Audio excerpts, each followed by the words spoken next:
Hey everybody. Well, it's been a couple weeks and haven't done one of my videos, so thought, hey, don't want to leave you hanging.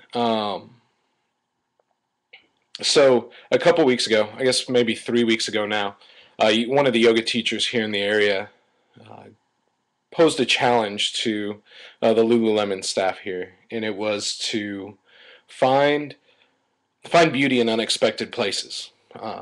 And that was something that resonates with me because for me, beauty it's a really important thing, or maybe not. Maybe that's not the right way to say it. It's something that I look for. There's a friend of mine who would say it's because I'm a Libra, and I guess that's kind of inherent in Libras to search for and to see beauty. It's also, I think, a particularly profound thing for me because I've always been really sensitive to those places where there isn't beauty. And I guess on some level, I kind of equate beauty and grace together. Uh, and being in the profession I am, or being a law student, there's a lot of places that you see unbeauty or ungrace. Um, and so when I was posed this challenge, my mind immediately went um, to the courthouse, right? To this place where it's this sterile environment, and it's an institution that is graceless, that inherently doesn't have much beauty.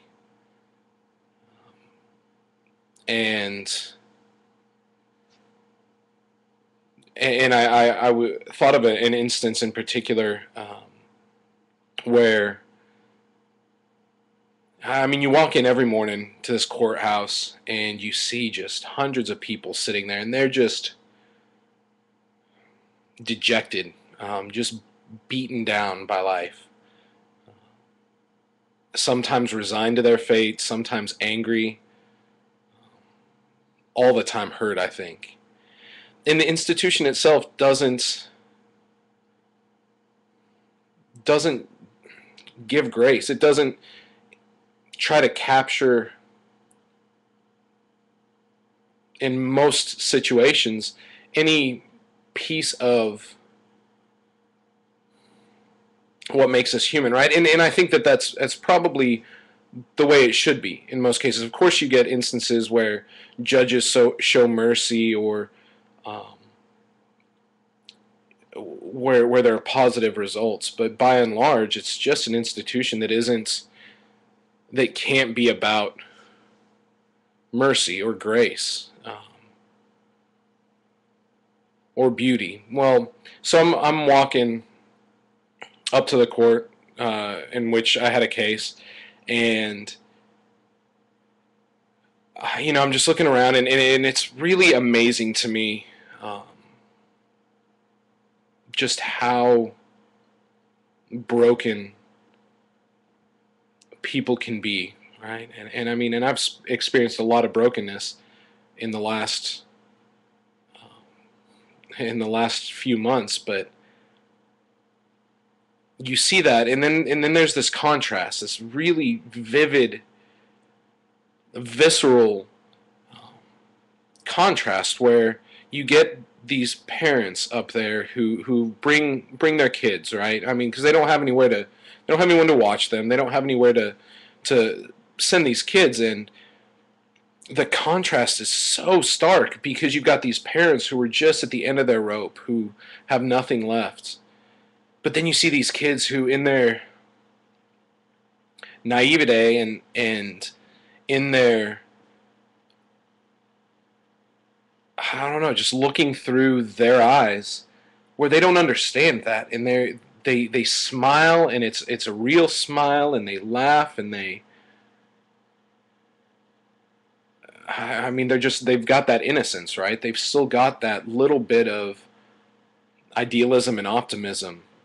And seeing that in that situation, that was what my mind went to right away, was that in a place where beauty is so hard to come by, where grace is so hard to come by, and maybe it's a microcosm for the world at large, in some areas, that there are still those beacons, right? There are still those lights. And I mean, let's be honest, I'm a 29, almost 30-year-old kid anyways.